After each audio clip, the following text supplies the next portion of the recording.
Hello everyone and welcome back to your digital classroom once again. So, how is everyone doing? I hope all of you are enjoying sound health. Students, today we are going to discuss chapter 1 of your supplementary book Footprints Without Feet. The chapter is A Triumph of Surgery by James Herriot. So let us start with the overview of the chapter. The story narrates the episode where the narrator, Dr. James Herriot, a veterinary surgeon, saves the life of a dull dog, Tricky. The dog is overfed by his wealthy owner, Mrs. Pumphrey, and thus is hospitalized under the care of the surgeon. The surgeon cures him without any surgery or medication. Now, let us look at the characters in the story. Dr. James Herriot, a veterinary surgeon, animal lover, and also the narrator of the story. Mrs. Pumphrey, a wealthy lady who overfeeds her dog. And of course, there is Tricky the dog, who seems to be a very greedy dog. Now, let us summarize the story. Tricky looks ill.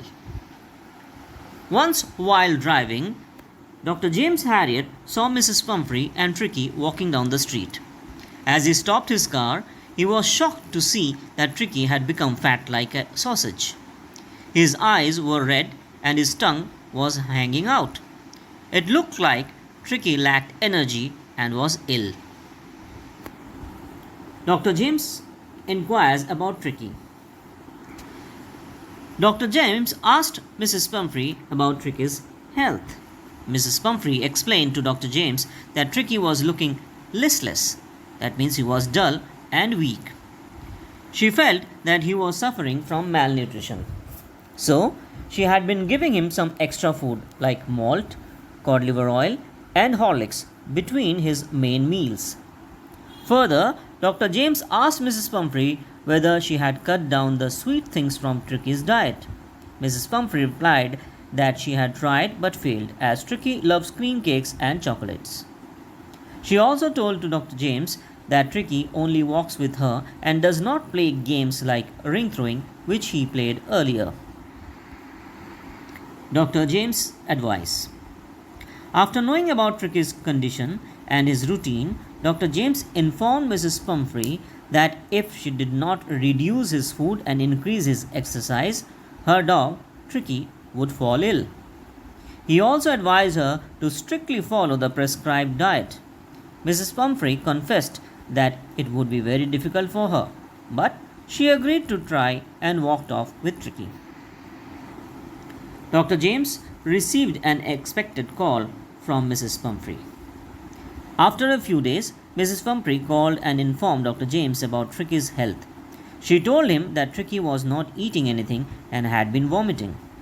She further informed him that her dog spent all his time lying on a rug and did not do anything. Dr. James knew that the only way to cure Tricky was to get him out of the house for some time. He suggested Mrs. Pumphrey to hospitalize Tricky for a fortnight for observation so that the proper treatment can follow. Tricky's farewell. Dr. James' suggestion broke Mrs. Pumphrey's heart, but she allowed him to take Tricky along with him to his surgery. Dr. James carried Tricky wrapped in a blanket to his car. The maids started to put together things that Tricky would need during hospitalization. These include his beds, day and night beds, cushions, toys, bowls, etc. Dr. James started to drive off as he knew that his car could not carry so many things. He noticed in the mirror that everybody was in tears. Tricky's stay at the hospital. Tricky laid motionless on the carpet. Many other dogs in the hospital sniffed around him and found him uninterested in anything. Tricky was put on a water diet for the first 2 days. At the end of the second day, Tricky started to show some interest in his surroundings. On the third day, he whimpered, cried in a low and weak sound, trotted, walked slowly, and joined the greyhound, that's a hunting dog, in the garden.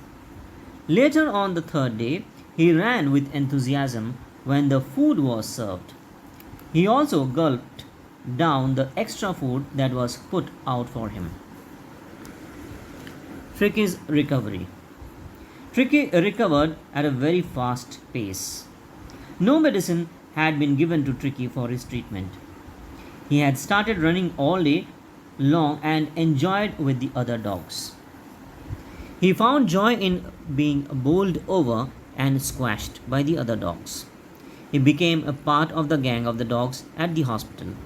He not only fought with them for food but also chased rats with them at night.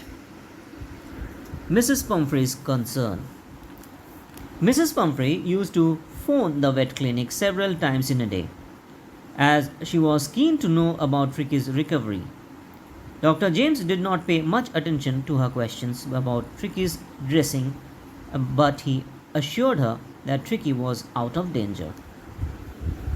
As Tricky's health started improving, Mrs. Pumphrey started sending additional food items like eggs, wine, and brandy for Tricky. As this was not required in Tricky's diet, the pet and his partner consumed these additional items themselves. Everybody was so happy with the unusual delicious food that they wanted to keep Tricky as a permanent guest.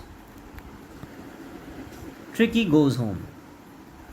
As Dr. James knew that Mrs. Pumphrey loved Tricky very much, he called and informed her that Tricky was fit and could go home. Mrs. Pumphrey reached the surgery within half an hour. Mrs. Pumphrey inquired about Tricky's actual condition. Dr. James informed her that Tricky was fine and went to get Tricky from the garden. Tricky had become healthy and strong in his 2-week stay at the surgery. As soon as the dog saw his owner, he jumped into her lap and started licking her face.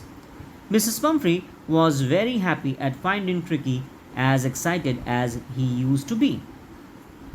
She thanked Dr. James Harriet and called the treatment a triumph of surgery. And that is the irony of the chapter, because obviously no surgery was done on Tricky. So students, I hope you have understood the story well and also enjoyed it. So until next time, I wish you all happy learning. Take good care of yourselves and bye bye.